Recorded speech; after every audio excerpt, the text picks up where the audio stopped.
한 주간도 편안히 잘 보내고 계시지요? 제가 지금 출타 중이지만 미리 녹화된 설교 동영상을 여러분들께 보내드립니다. 댁에서 책상에 앉아서 또한 경건하게 예배를 드려주시기를 부탁을 드립니다. 오늘도 열왕기상 말씀을 살펴보도록 해보겠습니다. 계속해서 우리들은 이스라엘 역사상 가장 중요했던 그런 성전과 왕궁의 그 건축 기사를 살펴보고 있습니다. 지난주에는 그 성전 앞에 세워져 있던 그런 야긴과 보아스 이 두 기둥에 대해서 우리가 살펴보았습니다. 오늘은 이에 의해서 그 주에 의해서 그 성전의 그 기구 제작에 대해서 기록을 하고 있는 그 부분을 살펴보게 됩니다. 두로 지방의 놋 기술자 그 히람이 성전의 놋 기구를 제작하는 모습과 또한 금 기구를 제작하는 모습을 기록을 하고 있습니다. 그 금으로 만든 그 기구는 당시 그 이스라엘 사람이 만든 것 같습니다. 그러나 그 놋을 다루는 기술자가 없어서 그 두로 지방의 그 기술자를 데려오게 하지요. 히람이 만든 것은 오늘 보시면 바다, 물두멍과 받침 10개, 그리고 부사, 대접, 그 솥 등을 놋으로 제작을 하게 됩니다. 근데 오늘 말씀을 보시면은 그 놋을 두들겨서 만든 것이 아니라 그 숲꽃과 사르단 지역에 있는 그 찰흙을 그 틀을 만들고 그곳에 이제 쇳물을 부어서 만든 주조 방식으로 제작을 해서 만든 것임을 우리가 볼 수가 있습니다. 그리고 솔로몬은 그 성수에서 사용될 기구들을 모두 이제 금으로 제작을 하게 됩니다. 보시면은 뭐 향단이라든지 진설병, 등대, 꽃과 등잔, 그리고 뭐 심지어는 불집게, 대접, 심지 자르는 가위, 숟가락과 문의 돌적이까지를 금으로 만들게 됩니다. 그리고 이제 남은 금을 곳간에다가 보관하고 있는 내용이 기록되고 있는데요. 얼마나 그 성전의 그 기물까지도 아주 섬세하게 꼼꼼하게 공을 들일 뿐만 아니라 아주 지극정성으로 만들어 나가는 것을 보실 수가 있습니다. 우리는 오늘 이런 모습을 살펴보면서 교회, 주님의 몸된 이 성전을, 교회를 한번 생각을 해보게 됩니다. 우리가 솔로몬만큼 이 성전, 이 교회에 대해 사랑하는 마음을 가지고 있었는가라는 점입니다. 사실 저도 그렇지만 이 솔로몬만큼 사랑하지는 못했던 것 같습니다. 오늘은 이 솔로몬이 성전 기구를 제작하는 모습을 우리가 살펴보면서 우리들에게 또한 어떤 은혜를 주는지 한번 알아보도록 해보겠습니다. 첫째는요, 성도는 자신을 성결하게 하는데 최선을 다해야 합니다. 23절을 보시면은 또 바다를 부어 만들었으니 그 직경이 10규빗이요 그 모양이 둥글며 그 높이는 5규빗이요 주위는 30규빗 줄을 두를 만하며 라고 말씀을 하고 있습니다.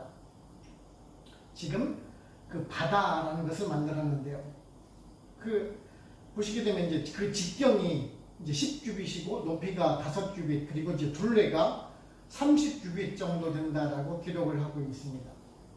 별로 잘 실감이 나지 않으시지요? 계속 우리가 말씀드렸지만 한 규빗이 45.6cm 정도 된다라고 했습니다.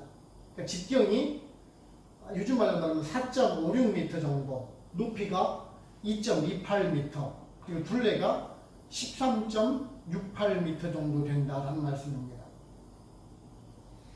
이것을 물을 저장하게 되면은요, 그 양이 무려 45,420리터 정도 된다라고 합니다.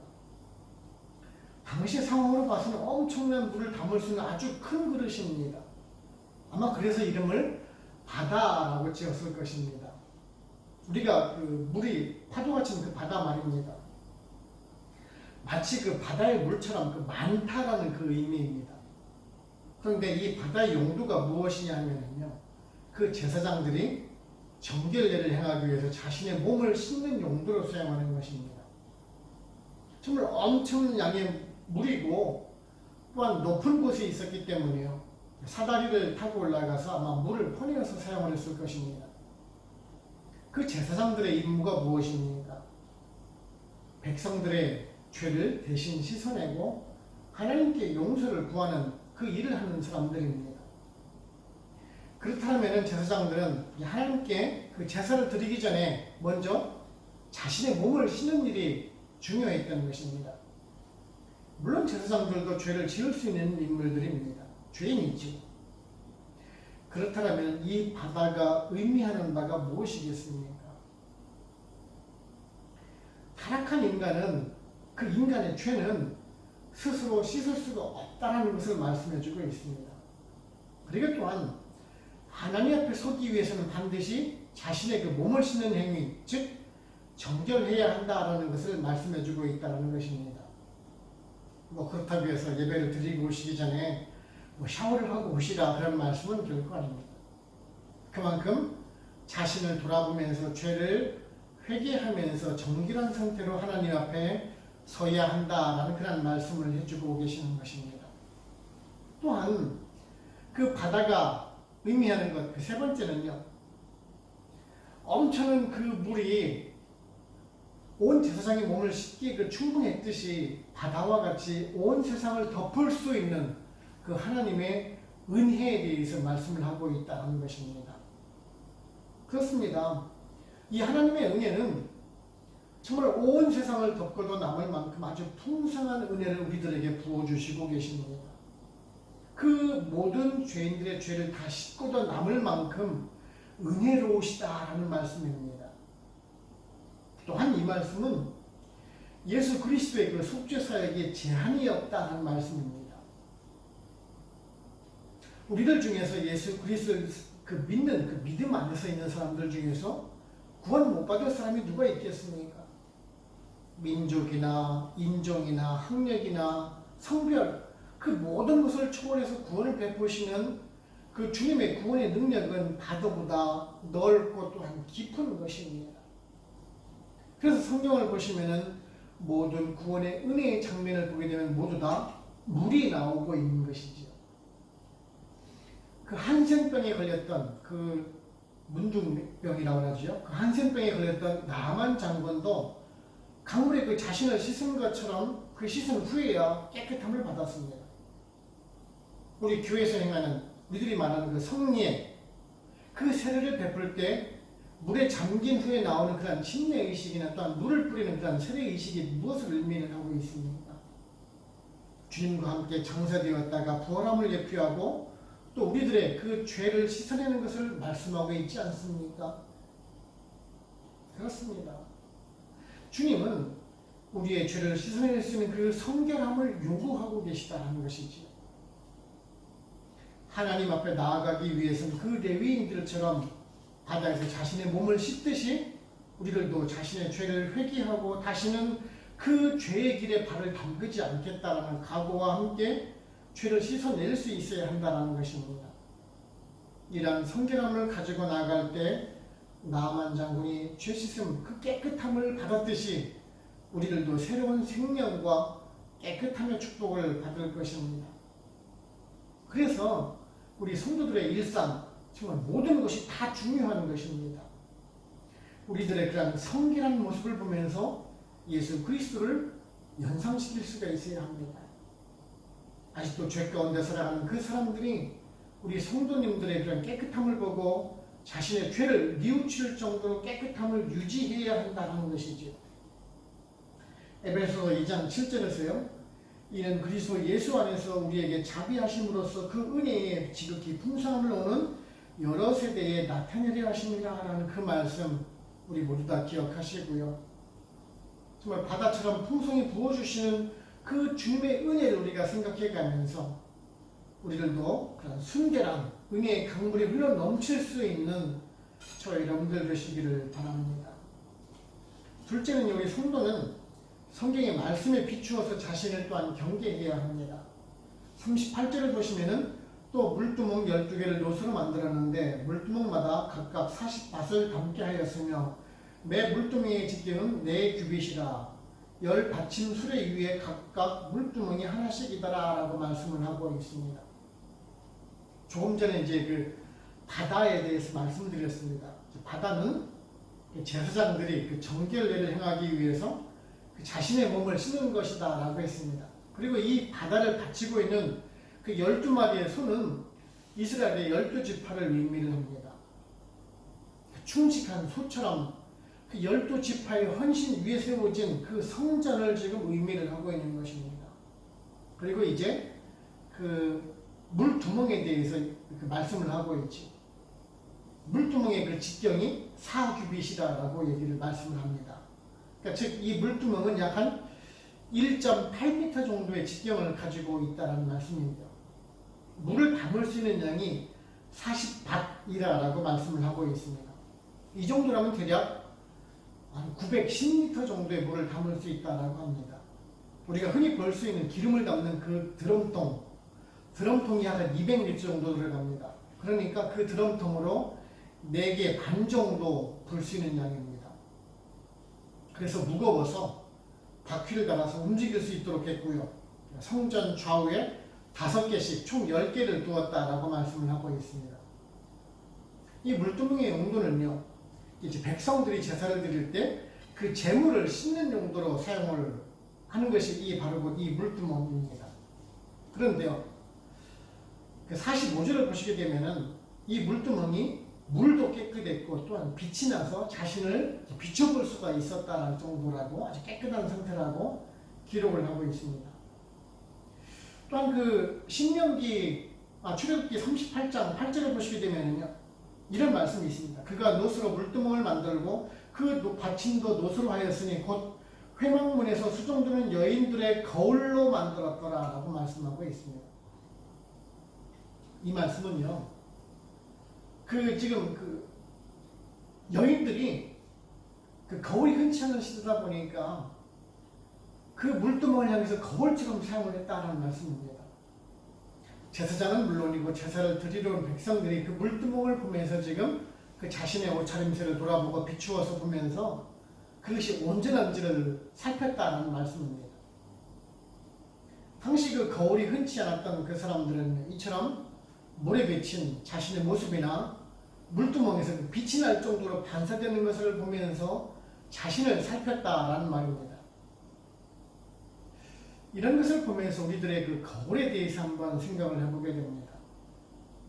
여러분들 대부분의 그 집 앞에, 현관문 앞에 거울을 많이 두고 계시는 분들을 보게 됩니다.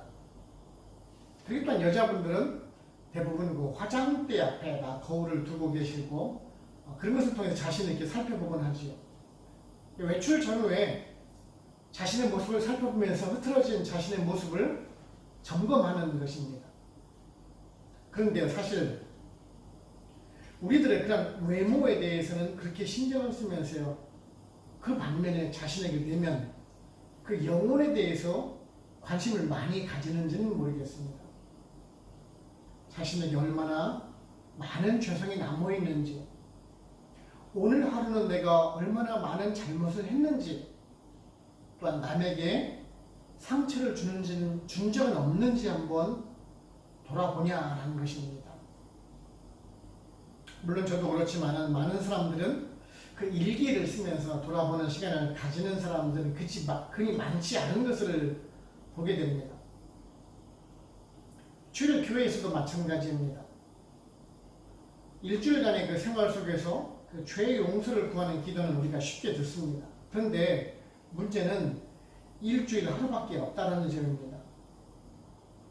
여러분들 거울을 어떻게 만드는지 여러분들 아시지요?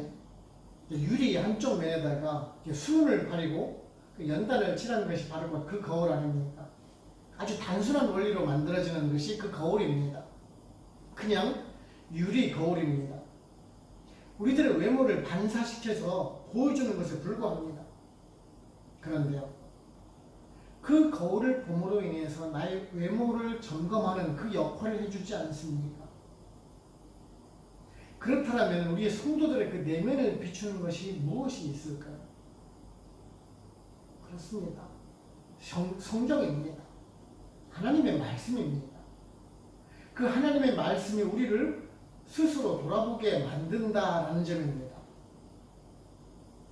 1년 한 해가 시작이 되면요, 교회에서 가장 먼저 해야 될 그 첫째 목표가 성경을 읽자라고 말을 하죠. 우리 교회도 이제 제가 주보를 통해서 여러분들께 성경을 한독 이상을 하자라고 제가 말씀드렸습니다. 그런데요, 처음에 한두 달은 정말 그럭저럭 잘 읽다가도요. 봄이 되기 시작을 하면서 일이 바빠지면서 다들 성경 읽기를 포기하는 분들이 많은 것을 보게 됩니다. 그래서 정말 창세기나 마태복음은 정말 다들 잘 아시는데 이제 구약에서는 레위기 쭉 넘어가서 시편까지 가고 성경 신약에서는 이제 로마서쯤 가가지고 이제 그만두시는 분들을 참 많이 보게 됩니다. 좀 어렵지요, 그죠? 솔직히 그렇습니다. 그렇지만요, 제가 다시 말씀을 드리지만 성경은 거울과도 같은 것입니다. 우리 자신들의 그런 죄된 모습을 그대로 비춰주기 때문에 그렇습니다. 정말 올해는 꼭 성경을 1독 이상 하시기를 바랍니다. 그것은 우리가 온전한 신앙인으로 섬기기 위한 것입니다. 성경 읽기를 생활화하시고 늘 자신을 점검해 나가심으로 인해서 하나님께 온전한 섬김을 드리는 이 성도님들 되시기를 바랍니다. 세 번째는 우리 성도는요, 작은 일에도 최선을 다해야 합니다. 오늘 말씀 50절에 보시면은 또 점검 대접과 불집게와 주발과 숟가락과 불을 옮기는 그릇이며 또 내소 곧 지성소의 문 금 돌적이와 성전 곧 외소 문에 금 돌적이더라 라고 말씀을 하고 있습니다. 이제 그 솔로몬이 성전 공사를 마치면서 성전에 사용되었던 모든 그 성전의 기구를 완성하는 모습을 이제 보여주고 있는 모든 것을 지금 금으로 만들었다라고 사실을 기록하고 있죠. 심지어는 그 문설주를 연결하는 그 돌조기까지도 금으로 만들었다라고 기록을 하고 있습니다. 솔로몬이 그만큼 금이 많아서 그럴까요? 나는 이렇게 금이 많아서 정말 사소한 것까지 금으로 만들 정도로 나는 부자야 라고 자랑하고 싶어서 만들었을까요? 아닐 것입니다. 만일 다른 사람들의 눈을 의식했다면 차라리 보이는 곳, 그곳에다 전부 다 황금으로 만들었겠죠. 돌적이는 보이지 않는 아주 작은 재료입니다. 문이 닫히면 아주 보이지 않는 부품에 불과한 것입니다. 지금 그러한 것, 사소한 것 하나하나에까지도 신경을 썼다라는 말씀입니다. 이 하나님의 성전을 만드는 데 있어서 소홀함이 없게 만들었다라는 말씀입니다. 얼마나 지극정성으로 성전의 기구들까지도 열의를 다했다라는 것을 볼 수가 있습니다. 그렇습니다. 지금 솔로몬은 다른 사람들에게 그 자랑하고자 성전을 건축한 것이 결코 아닙니다. 만일 그랬더라면 자신의 왕궁보다도 훨씬 더 크게, 더 화려하게 건축했을지도 모르겠습니다. 오직 하나님의 말씀대로 하나님께서 알려주신 대로 그대로 만들되 최선을 다해서 성전을 만들어 나갔던 것입니다. 사실 그래서 이 솔로몬 성전이 더 가치가 있는지 모르겠습니다. 인간적인 생각이 전혀 없으니 말입니다. 여기 나이지리아 와서 느낀 것 중에 하나인데요. 물론 다른 나라에서도 심심치 않게 봤습니다만 이 겉으로 보이는 그 건물의 외관을 보게 되면 참 잘 지은 건물 같다는 생각을 하게 됩니다. 근데 직접 그 건물 안에 들어와서 이제 살다가 보니요, 겉으로 드러나는 그 겉모습이 전부가 아니라는 사실입니다. 정말 이 사소한 것, 작은 부위까지도 신경을 쓰지 않았다는 것을 정말 많이 보게 됩니다. 문고리 하나, 전등 하나, 정말 제대로 만든 것이 없습니다. 약한 힘에도 부서지고 깨지고 쉽게 망가지는 그런 부분들을 보게 됩니다. 제가 파라과이에서 사역을 할 때요, 운전하고 이제 길을 가다 보면은 도로에 물이 이렇게 막 솟아나오는 것을 보게 됩니다. 수도 배관을 잘못해서 이제 막 터진 것입니다. 그런데요, 그걸 고치고 나서 2, 3주 후 지나고 나면 다시 또 물이 막 또 솟아나는 겁니다. 왜 그러냐고 물어봤더니만, 공사를 좀 더 꼼꼼하게 잘하면은 그 잘한 것을 보고 나서 공사를 계속 맡기지 않겠습니까? 라고 물어보니까 그렇게 자주 터지게 만들어 놔야지 다시 공사를 나에게 맡길 것 아니냐라는 얘기를 들었습니다. 그래서 최선을 다하지 않은 것입니다. 겉으로 드러나는 부분에만 신경을 쓰는 결과입니다.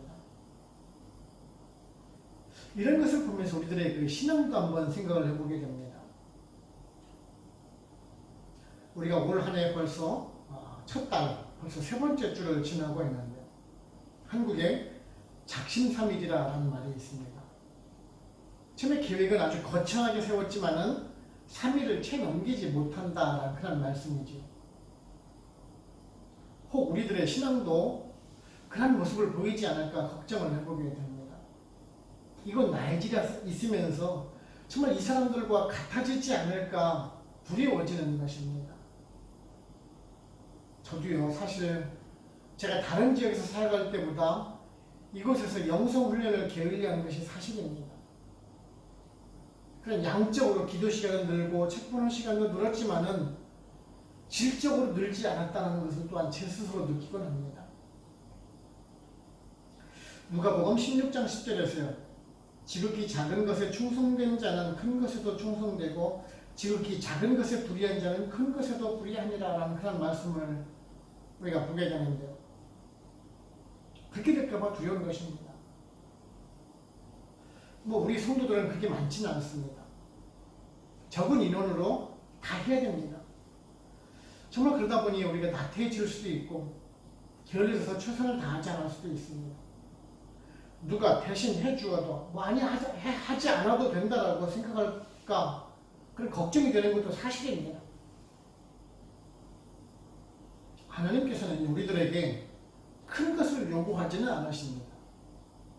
우리들에게 아주 작은 것에도 최선을 다하길 원하고 계시다는 것입니다. 우리들이 혹 그렇게 살아가지 않을까 우리가 두려워해야 한다는 말씀입니다. 저 여러분 이제 올 한 해 중에서 벌써 한 달의 그 중간이 지나가고 있습니다. 혹 우리들은 최선을 다하고 있지 않은 부분이 있는지 한번 살펴봐야 합니다. 정말 주님은 그 성경의 1.1획의 말씀이라도 다 이루시기 위해서 최선을 다하셨다는 것을 우리가 봐야 합니다. 그래서 생각해야 합니다. 저 여러분, 우리 스스로를 돌아보면서 우리들의 소소한 것까지 정말 최선을 다해 나갈 수 있는 우리가 되기를 원하는 것입니다. 결론적으로 말씀드리면은 오늘 마지막 그 51절을 보시게 되면은 솔로몬 왕이 여호와의 성전을 위하여 만드는 모든 일을 마친지라. 이에 솔로몬이 그의 아버지 다윗이 드린 물건 곧 은과 금과 기구들을 가져다가 여호와의 성전 곳간에 두었더라 라고 말씀하고 있습니다. 이제 성전의 모든 공사와 기구들을 마친 사실을 기록을 하고 있는데 오늘 말씀을 자세히 보시면 이제 두 명의 왕의 이름이 기록이 되고 있죠. 우리 잘 아는 솔로몬과 다윗 왕에 대해서 거론을 하고 있습니다. 이 솔로몬은 아버지 그 다윗의 뒤를 위해서 성전을 건축하고 다윗은 아들을 위해서 금과 은들을 모아서 건축할 수 있도록 도와주었다는 것을 볼 수가 있습니다. 다윗은 자신이 그토록 성전을 건축하기를 원했지만 하나님께서 허락하지 않으셨습니다. 그래서 아들 솔로몬이 그 성전을 건축할 수 있도록 모든 것을 다 준비해 두었습니다. 가장 부유하게 풍요로운 삶을 살 수 있었던 다윗과 또한 그 솔로몬이 자신을 위해서 사용하지 않고 하나님께 드리고 지금 다시 곳간에 보관하게 된 것을 보게 됩니다. 그것은 아마도 그 성전 보수를 하거나 더 필요한 그 성전 기구들이 있으면 다시 꺼내어서 제작을 하기 위해서 보관했던 것임을 알게 됩니다. 하나님께서는요, 이런 두 사람을 보면서 두 사람을 더 축복하시는지 모르겠습니다. 하나님의 마음에 흡족했던 사람들이기 때문에 그렇습니다. 오늘 우리들은 이러한 성전의 완공을 하는 모습을 보면서 어떤 사람이 정말 부자인지를 깨닫게 됩니다.